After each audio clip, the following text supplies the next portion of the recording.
Hey guys, my name's Brandon Charters. This is my Phed 218 final exam, or also known as the website walkthrough.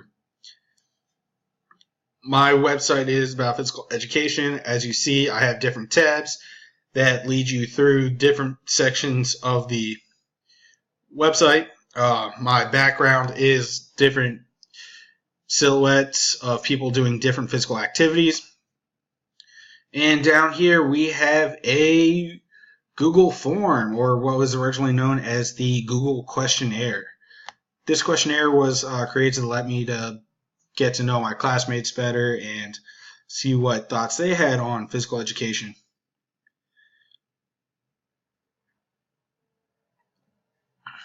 So here's more about me, or the About Me page. This page pretty much talks about my career path, what I want to do, my love for sports, what my favorite sports are, what I like to do in my downtime or when I'm not working or in class, and a quick little blurb on part of my philosophy, what it means to teach kids and interact with kids and get them more involved in their lives. So right here we have the Olympic icons for the different sports. If you were watching the Winter Olympics, these would probably be like, as you see, this one's basketball, baseball, softball, and track and field. I could have some for speed skating, hockey, snowboarding, skiing, ice dancing, ice skating, figure skating, many different things. This photo right here is a picture of me from a few years ago running a color run 5K up at the National Harbor where the MGM is. And this video is pretty much goes into my philosophy on physical education, what it means to me, what it means to be a teacher, and some of the ideas I have for it. So this page is pretty much dedicated to my blog. This is not my first blog, and it may or may not be my last. I would like to keep up with it, but it also depends on what topics I can think of, what I want to write about, and other things like that. So if you watch it, find it online, thanks. One of the last topics I wrote about for my class was what aspect does fun have in school? And the two questions that go to it are, should fun be a focus in the core subjects like math, history, science, and English? And what role should fun have in physical education? These are my thoughts on it. When it comes to writing, I like being short and sweet and to the point. I feel like that's my personal philosophy. It allows me to get my thoughts out there and let people read and interpret what I have to say and see how they connect to it. The next blog post we had was, is it possible to personalize physical education? My thought process is yes, but there are some problems with personalizing, like who do you personalize for, or what do you use the personalization of the class for as well.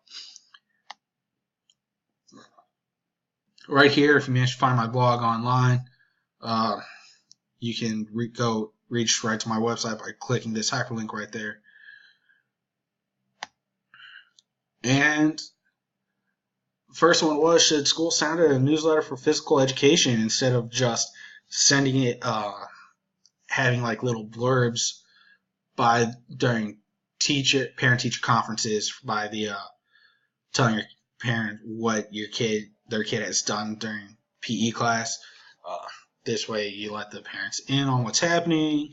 You can give them information, things like that, whereas some places just give you the school letter for the school newsletter for all the core classes and what's happening on at each grade level, whereas this one will just be a personalized physical education one. And yeah, it's pretty much just goes into a little bit more detail on my thought process on newsletters for physical education. And this background represents open doors, like being active and how physical education can lead to a wide world of possibilities depending on what you put in and how it can affect your daily life from there. So right here, we have lesson plans I created for some other classes and how I adapted it to by using technology. This one's for a tumbling unit or gymnastics unit and focused on doing rolls.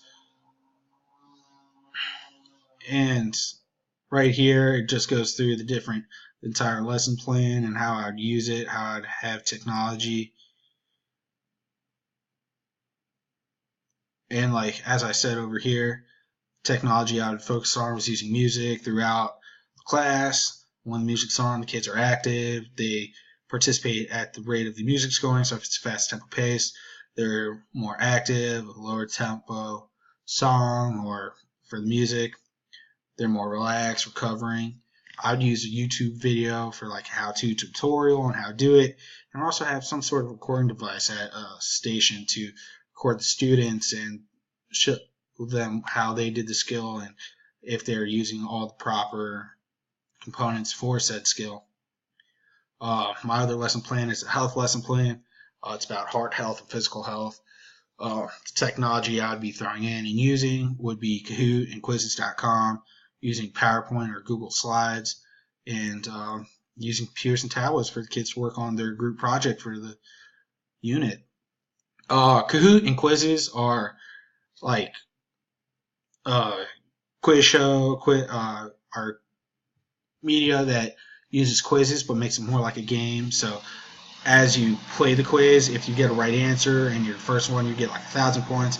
As the timer goes down, that's less and less points. And at the end of the quiz, it would be like the top 3 and top 5 are shown up on the board, and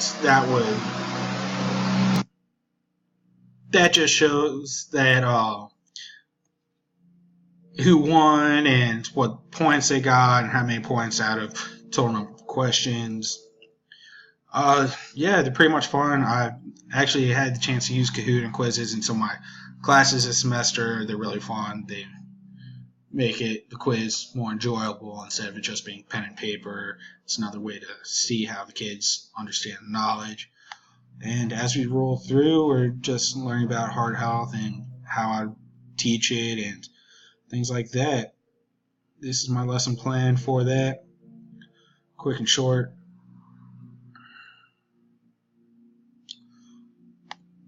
And here we go. We have the video and audio files. Here's my TED Talk on activities that me and my partner did for it. Just my thoughts on how it went for me and how I perceived it. And over here we have my audio file on my favorite sports and things like that. And down here we have 12 activities and videos. I went through, typed out 10 activities you could do in physical education and how different videos would show different things. Some of them are tutorials, some are fun little videos like highlights for professional athletes, a home run derby for baseball, a dunk contest, three-point contest for basketball, for football, Barry Sanders highlights, Tom Brady highlights, Deion Sanders highlights, Terry Crews highlights before he became an actor, hockey highlights, soccer highlights of Pele during when he just went off on the Swedish national team during his first World Cup appearance. For driver's ed, I have a YouTube video of Mario Kart, because who doesn't like playing Mario Kart as a driving simulator? I know it's kind of out there and wacky, but it's a fun way for kids to experience competitive driving atmosphere that's also fun. It's an adaptive way to teach driving skills and things like that. And I also have a few tutorials for golf, gymnastics, dance, fitness tutorial, and a little video on health. And lastly, here's my Wordle. Wordle is pretty much a bunch of words that you emphasize for a specific topic, things like that. I use mine for physical education. I have different activities, different games, different sports, things that go hand in hand with physical education, like fitness, exercise, health, nutrition, different things you learn about. And to me, all these big words are really key parts of physical education and what it means to be a teacher. Then all these different activities and vocab words that you'd see as you progress through your physical education life as a student, things you learn about like that. So, hope you enjoy my video. That's it. Once again, thank you for watching.